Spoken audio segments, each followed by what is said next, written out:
Channel Islands National Park is a group of 5 primitive islands off the coast of Southern California, known for their rugged beauty, unique wildlife, and water sports. Today we'll show you the hike to Smuggler's Cove on Santa Cruz Island, the largest among them. This is Magellan, And this is Greyhound. where we make videos about epic road trips, kayaking, hiking, and other outdoor adventures. This video is a part of an epic road trip we took through Southern California, where we visited Malibu, Santa Monica, Death Valley National Park, and more. Santa Cruz is the easiest of the Channel Islands to get to, has the best weather, more on this later, and you can come here for a day trip or camp overnight. It is accessible by ferry only through the company Island Packer Cruises and is $63 round trip. You'll depart from Ventura, California, and the ride takes about an hour each way, unless you see dolphins. This is the second time I've taken this ferry, and there have been dolphins both times. Except this time we saw thousands of dolphins.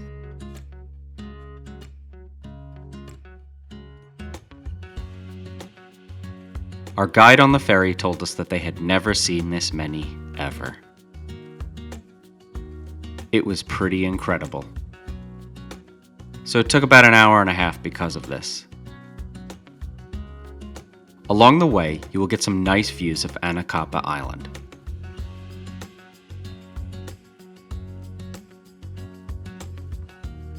Eventually, our ferry made landing in Scorpion Anchorage on the eastern side of the island.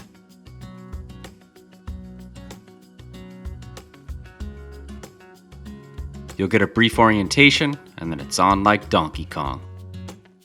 Time to head to the Smuggler's Cove, the most popular hike on the island. You'll immediately see the historic Scorpion Ranch, where there's a visitor center, blacksmith shop, and remnants of old farm implements. You'll eventually come upon this sign, and we'll head left. After seeing this windmill, you'll see another sign, showing you that indeed, this is the trail to the Smuggler's Cove. You will then begin your ascent up the island. It's fairly steep, but much of the 1,400-foot elevation gain occurs at the beginning and after you turn around at Smuggler's Cove. It doesn't take long at all before you get great views of the Scorpion Cove below.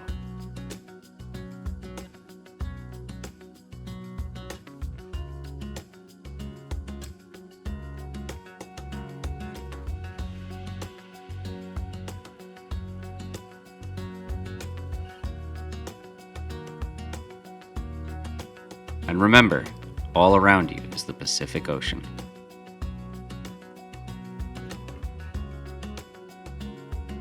Ahead of you, you'll get a head-on view of Anacapa Island.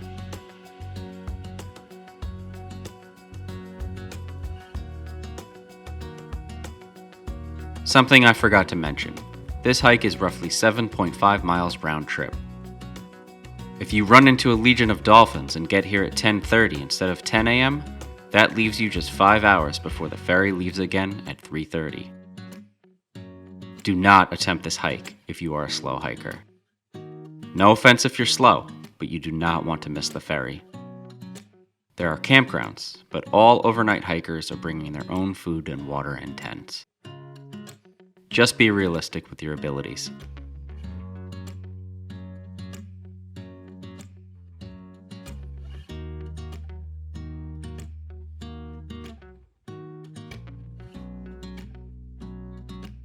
Eventually, you'll reach what you've been waiting for, a downward path to the Smuggler's Cove.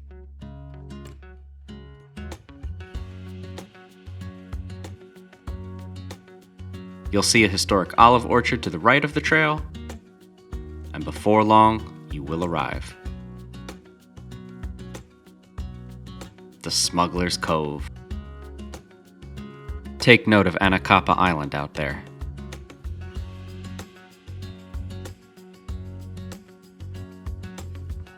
The beach extends in both directions and is great to explore.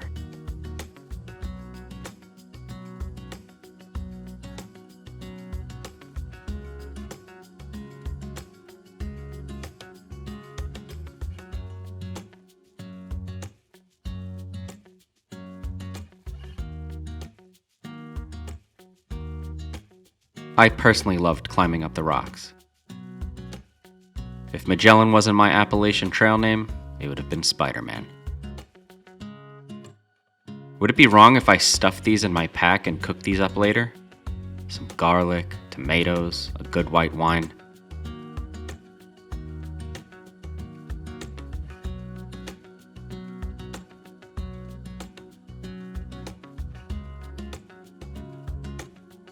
This is a remnant of an old shipwreck. There's even picnic tables to enjoy a well-deserved lunch. To the rear of the picnic table is a bathroom. Also, if you're wondering where Greyhound is... So super upset. I actually sprained my ankle at the Santa Monica Pier, of all places, and they sent me home with crutches and a boot. I cannot walk. So there's definitely no way I'm doing Channel Islands, and the whole rest of our trip is up in the air. I did send Magellan on the hike anyways though, and good news is he is not alone. He is with our good friend Suri from the channel, Travel with Suri, so make sure and go check him out. It was bittersweet to finally be able to hike here, but I didn't really have time to reflect on it much because we were trying to maintain a fast pace and because we soon had a new problem to worry about. If you noticed earlier, Anacapa Island began disappearing while we explored and ate lunch. Rain was unfortunately coming. Fortunately, Suri is a beast and has done the Grand Canyon rim to rim hike in one day, and I've made the Kessel run in less than 12 parsecs, so we booked it.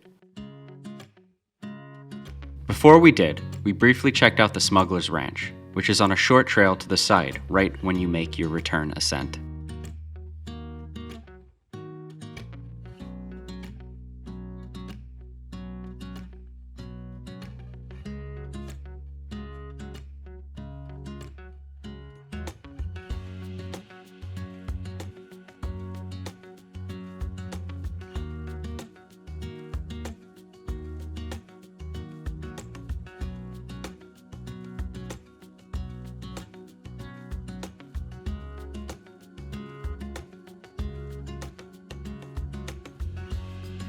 It is now the second time in a row we've been here, and it is the second time in a row it has rained on us.